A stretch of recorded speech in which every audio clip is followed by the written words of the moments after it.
Vamos lá, inclusive, para o corte direto no assunto, que agora eu estou fazendo os cortes direto no assunto para o pessoal que não gosta de assistir a live. Assiste o assunto rapidinho, que ele acaba sendo mais rápido, né?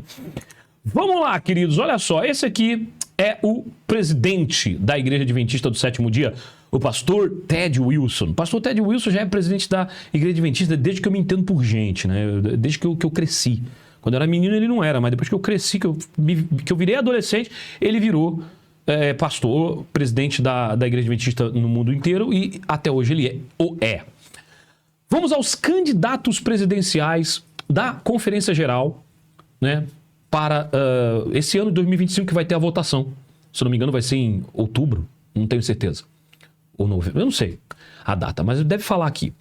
Bom, essa revista que eu vou pegar, esse material é a revista Spectrum, spectrummagazine.org.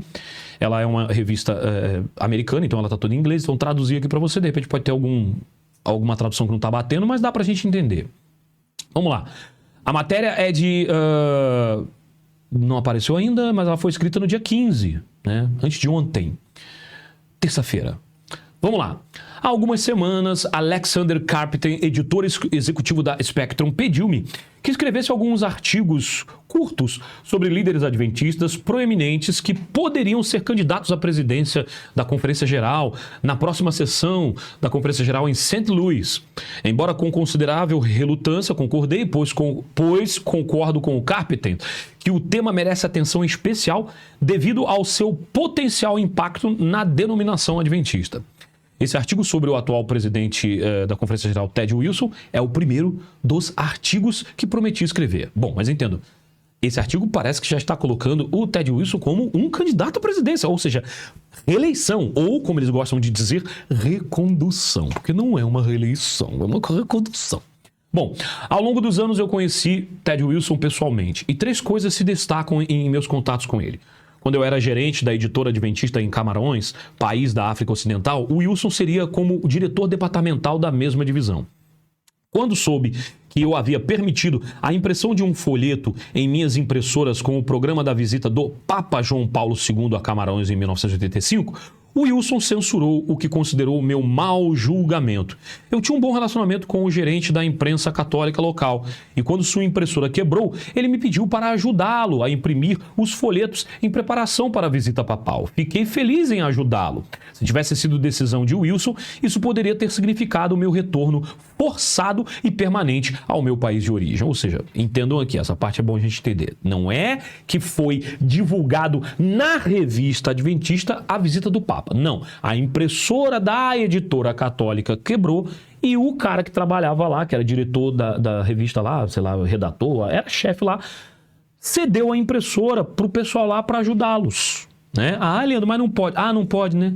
Então, quando você for no hospital, não seja atendido por um médico católico, tá bom?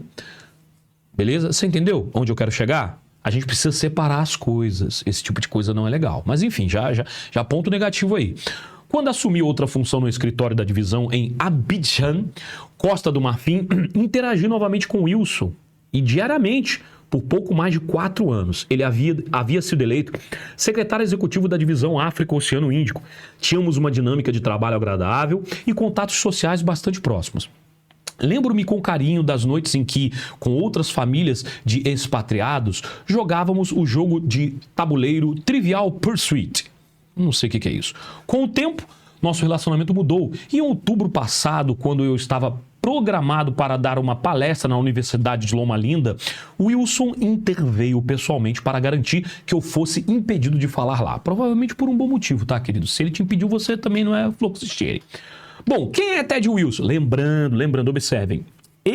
Essa matéria foi escrita por uma pessoa que dá para ver... Tá? É a mesma coisa que eu escrever uma matéria sobre o Malvadão. Perceba, o cara que está escrevendo essa matéria já demonstrou que ele não vai com a cara do Ted Wilson. Então, o que nós vamos ouvir aqui, precisamos reter o que é bom e não simplesmente condenar ou demonizar o Ted Wilson simplesmente porque esse cara escreveu algo sobre ele. Porque esse cara que escreveu, ou essa mulher, mas acredito que seja um cara, que dificilmente mulheres têm cargos de diretoria dentro de revistas e tal, mas esse cara aí, no final vou saber se é homem ou mulher, essa pessoa, ele não gosta do Ted Wilson. Então, não vamos levar em consideração a raiva pessoal que ele tem. Vamos ler e absorver da matéria a informação. Vamos lá. Muito bem. Quem é Ted Wilson? Ted Wilson nasceu em 10 de maio de 1950, portanto completará 75 anos, já está na hora de se aposentar, mas quer ser presidente de novo. Quando a sessão da Conferência Geral começar em 3 de julho, é 3 de julho, pessoal, em St. Louis, Missouri, ele vai completar 75 quando começar lá a sessão, né? Ele teve uma longa carreira na denominação adventista, começando como pastor em Nova York, seguindo por 2 períodos no exterior, na Costa do Marfim, de 1981 a 1990, como mencionado anteriormente. E depois na divisão euroasiática na Rússia. Caraca, bicho, o maluco deve falar russo também. 1992 a 1996. Foi presidente da Review and Herald Publishing Association, de 1996 a 2000. Posteriormente, atuou como vice-presidente da Conferência Geral de 2000 a 2010. Então ele trabalhou durante 10 anos como vice-presidente da Conferência Geral. E desde 2010, maluco, se liguem, desde 2010, hein? Desde 2010, a gente está, vamos lá? A gente está em 2025, ele está há 15 anos na presidência, 15 anos na presidência e mais 10 que ele passou na vice-presidência, ou seja, dentro da Conferência Geral, o Ted Wilson está há 25 anos, é uma vida, é uma juventude. Uma pessoa de 50 anos, isso é metade da vida de uma pessoa de 50 anos. Eu já passei essa parte, enfim. Wilson é doutor em filosofia com ênfase na educação religiosa pela Universidade de Nova York, mestre em teologia pela Universidade Andrews e mestre em ciências em saúde pública pelas escolas de saúde pública da LILS. A reeleição seria uma boa ideia? Bom, essa parte que é legal da gente conversar. O Wilson parece mais do que disposto a se candidatar à reeleição. As opiniões divergem sobre a conveniência de sua continuação na presidência. Muitos acreditam que tê-lo no comando da denominação por 15 anos é suficiente. Chega, precisamos de novas ideias. Por favor, sai. Alguns adventistas defendem limites de mandato para aqueles que em escalões mais altos da liderança da igreja. Eu concordo totalmente. Devia ser no máximo 8 anos, na minha visão. Tem gente que acha que tinha que ser só 4 anos. Especialmente no que diz respeito à presidência, considerando como o cargo de presidente evoluiu nos últimos tempos e assumiu consideravelmente mais poder do que antigamente. No caso de Ted Wilson, outro fator entra em jogo. Alguns questionam se é saudável para a igreja adventista ser liderada por uma dinastia, porque isso é uma dinastia, gente. 25 anos é uma dinastia. 25 anos é muito tempo, gente. Uma dinastia, gostei da palavra, por tanto tempo. O avô de Ted Wilson, o Nathaniel Wilson, 1897-1992, serviu em vários cargos da liderança e seu pai, Neil Wilson, 1920 a 2010, foi presidente da divisão norte-americana da igreja de 1966 até 1979. O presidente da Igreja Mundial de 1979 a 1990, Neil Wilson, estava ansioso, aliás, foi presidente da igreja nesse período.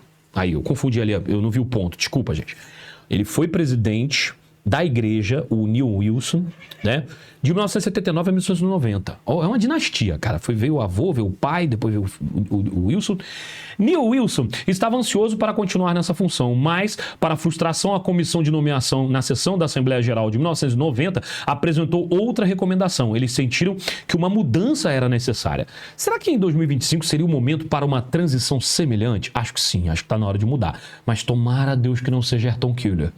Pelo Senhor, não permita que seja o Ayrton Keeler.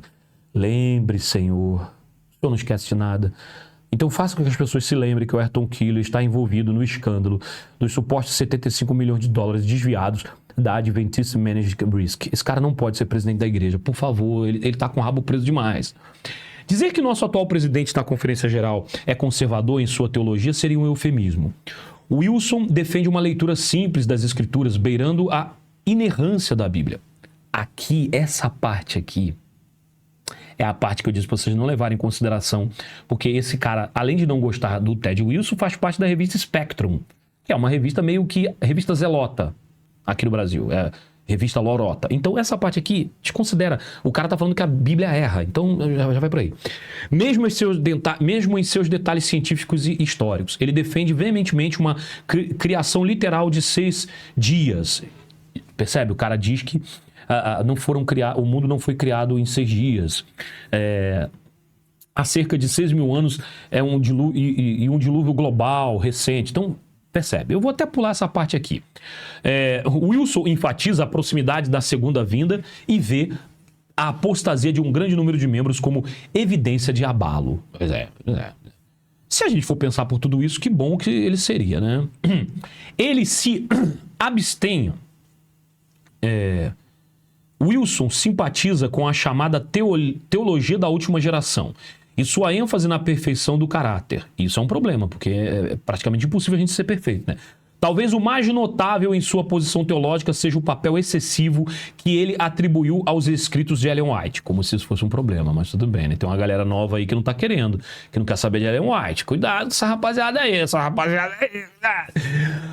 que para muitos soa como uma obsessão. Para seu crédito, deve-se mencionar que Ted Wilson defende a doutrina da Trindade. Pelo menos isso. O estilo de liderança do Ted Wilson é o seguinte: talvez a posição teológica de Wilson não fosse motivo de tanta preocupação se ele não sentisse que todos os membros da Igreja Adventista deveriam concordar com ele. Será que o cara é ditador? Mas a ditadura não é boa para lado nenhum, né, gente, tá? Nem pro lado bom. Você entendeu o que eu quis dizer? Vou explicar melhor. Imagina que o Bolsonaro volta a ser presidente e ele passa a proibir que as pessoas errem no sentido literal da coisa. O cara ali falou mal de mim, tipo o Lula. Me chamou o Bolsonaro de o que ele não é? Homofóbico. Prende ele. É ditadura. Mesmo que o Bolsonaro seja a pessoa que a gente entende como o lado bom da história. Se ele começar a prender as pessoas pelo que ele fala, automaticamente ele se torna o lado mal. Então, ditadura, né? O cara que é autocrata não é bom em nenhum dos lados. Nem no lado bom, nem no lado ruim. Não pode haver ditadura. É assim que se vive. Por isso, Deus criou o livre-arbítrio para que não se viva numa ditadura. Se fosse para que todo mundo pensasse igual e agisse apenas através de ordens, nós seríamos criados robôs e não pessoas com sentimentos diferentes, personalidades diferentes, ideias diferentes, tá?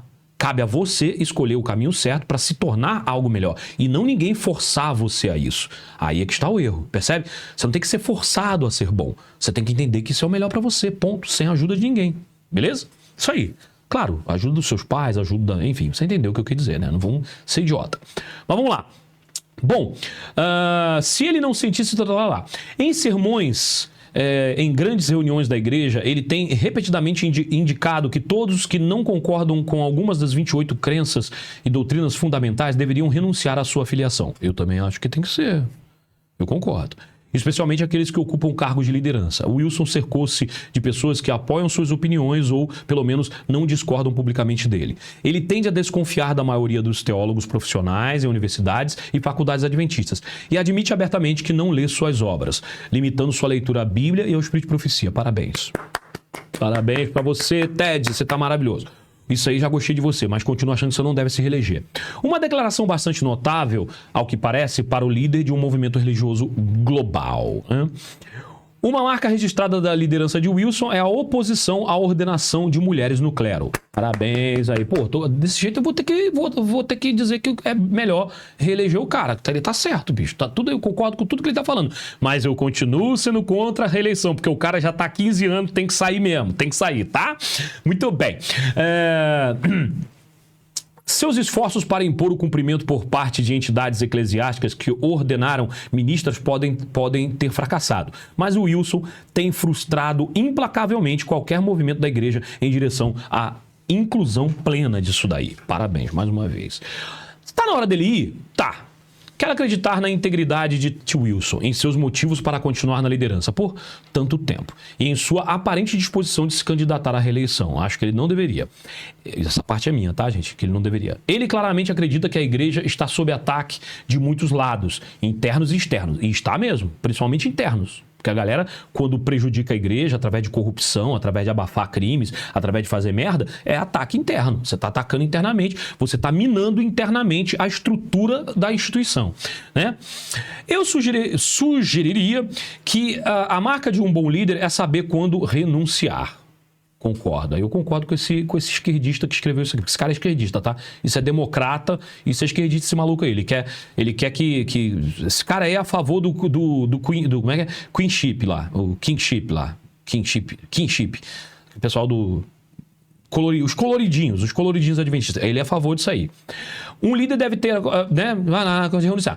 Se o Wilson realmente acredita que Deus está com a sua igreja, como ele tantas vezes afirma enfaticamente, ele também deve confiar que Deus proverá uma liderança espiritual nova, eficiente e, acima de tudo, dinâmica para a sua igreja. Aqui, o autor é um homem, como eu falei, tá lá, ó. O autor é esse cara aí, natural dos Países Baixos, Render Brusma. Ele se aposentou em 2007, após longa carreira em cargos pastorais, editoriais, docentes e de liderança eclesiástica na Europa. Tinha que ser da Europa, cara, porque pensa numa região que a igreja adventista se lasca na Europa, galera. É na Europa. Bom, fazendo um resuminho rápido aqui, a gente tem que observar o seguinte. Se a gente observar a matéria, foi o que eu falei, leve em consideração que esse cidadão que fez essa reportagem, ele não gosta do Ted Wilson. Dá para observar claramente na forma que ele escreve, como ele fala, né, sobre o Ted Wilson. Como ele escreve, como ele se refere. Era essa palavra que eu estava procurando. Se refere ao Ted Wilson. Então, assim, não é esse o ponto que eu quero que vocês prestem atenção. Mas eu quero que vocês entendam que é lógico que já passou da hora do Ted Wilson não tentar a reeleição. Tá na hora de renunciar. Mesmo que peçam a ele. Ele tinha que falar, ó, chegou minha hora, acabou, vamos seguir em frente, já deu, vamos permitir que a igreja tenha outras, como é que eu posso dizer? Outras ideias, né? Minimamente eu posso dizer isso, outras ideias, outros, sei lá. Porque não dá pra você ficar com a mesma linha, que nem ali o jornalista falou, né? É uma grande dinastia, né? Não é uma sucessão, é dinastia. Tava lá o avô, depois veio o pai, aí passou um tempo sem, aí voltou o Ted Wilson, veio como vice-presidente durante 10 anos, depois mais 15 anos à frente da liderança mundial da Igreja Adventista do Sétimo Dia. Chega, né, gente? Há quem defenda que os cargos de presidência, tesouraria, essa rapaziada precisa não poder se reeleger. Eu sou um defensor disso, porque é por causa dessas reeleições infinitas, ou como eles gostam de dizer aqui no Brasil, reconduções, é que os caras criam uma grande máfia dentro daquele campo e eles fazem o que querem. Por quê? Porque as pessoas passam a ter medo. Foi o que aconteceu com o Malvadão. Ele prejudicou muita gente. Por quê? Porque se reelegeu. 3 mandatos. Aí veio mais 3 mandatos e meio e depois saiu. Se não tivesse ficado esse tempo todo, não teria condição de provocar tanta maldade, de prejudicar tantas pessoas. E da mesma forma que o Ted Wilson tem visões positivas a respeito do que nós acreditamos, e ele, por ser um cara mais tradicional, proíbe coisas que nós concordamos que devem ser proibidas, de outras formas, como a gente pode observar no texto, ele é o tipo de cara autocrata, ditador, que não aceita opiniões contrárias. Imagina esse cara como ele não deve ser no dia a dia dentro do escritório. Como as pessoas não têm medo dele. Quantas pessoas já não ficaram doentes? Isso é claro que eu não estou afirmando, eu só estou querendo que vocês façam um exercício de imaginar. Porque não é fácil esses caras que acham que são donos do poder ficarem tanto tempo lá e aí tudo acaba acontecendo somente do jeito que eles querem. Isso faz mal à igreja, isso faz mal para o crescimento da igreja. A igreja precisa de renovação de ideias e, principalmente, quando um presidente que está há muito tempo sai da presidência, existe a possibilidade daquele círculo que estava junto com ele praticando coisas às vezes erradas, eles todos se dissolvem, eles são obrigados a sair. E aí, se vem uma pessoa com boa vontade, ela acaba trazendo para perto dela pessoas que também têm a mesma boa vontade que ele. Isso é melhor para a igreja. Eu falo isso de experiência própria, gente. O Malvadão só fez o que fez, só aprontou o que aprontou por causa das pessoas que o cercavam. E isso é a real destruição da vida psicológica, financeira, às vezes até amorosa de muitas pessoas. Histórias como essa se repetem por todo o Brasil, por toda a divisão sul-americana, mais intensamente até do que nos Estados Unidos, até por causa do comportamento e da cultura dos adventistas americanos em relação a como lidar com a igreja, né? Aqui no Brasil, é aquela história, você trata um pastor presidente como se fosse um popstar. A gente estava falando na última live sobre o pastor Eduardo Batista, que é o cara que é o popstar dos desbravadores, ele que está lá na Bahia, está na União da Bahia, ele é o popstar, é o youtuber mais famoso dos desbravadores. E aí a gente ouviu lá as supostas vítimas do cara lá que saiu na Globo, né, o tal do Sérgio, o ex-ancião, o ex-líder de desbravadores, que cometeu estupro. e abuso infantil, né, contra algumas crianças lá, na época que ele era líder de depravadores. E aí o que acontece? O pessoal falou lá, as vítimas falaram, inclusive a ex-mulher do cara falou, olha, pastor Eduardo Batista sabia, ela afirmou, a ex-esposa do Sérgio afirmou. Pô, olha só como é que são as coisas. Então, todo tipo de atrocidade acaba acontecendo nos bastidores justamente porque esses caras vão cada vez mais crescendo na posição em que eles estão, cada vez mais adquirindo poder, status. E o brasileiro, ele é muito burro, muito idiota quando se trata de endeusar esses caras. Tratá-los como deuses que não erram, que não se enganam. E eles se aproveitam desse sentimento dos fiéis e vão se colocando nessa condição de não errar. E aos poucos eles começam a se colocar na condição de não serem questionados. E aos poucos eles se colocam na condição de não aceitar nenhum tipo de crítica. E aí, quando a gente menos espera, são grandes ditadores que levam a instituição, levam a igreja na mão de ferro, fazendo mais mal do que bem. Gente, pelo amor que vocês têm a Deus, sirvam, adorem, respeitem Deus. Os homens não merecem esse tipo de coisa. Desconfie sempre, porque todos nós somos passíveis de erro. Beleza? E é isso que eu tenho para dizer sobre esse assunto.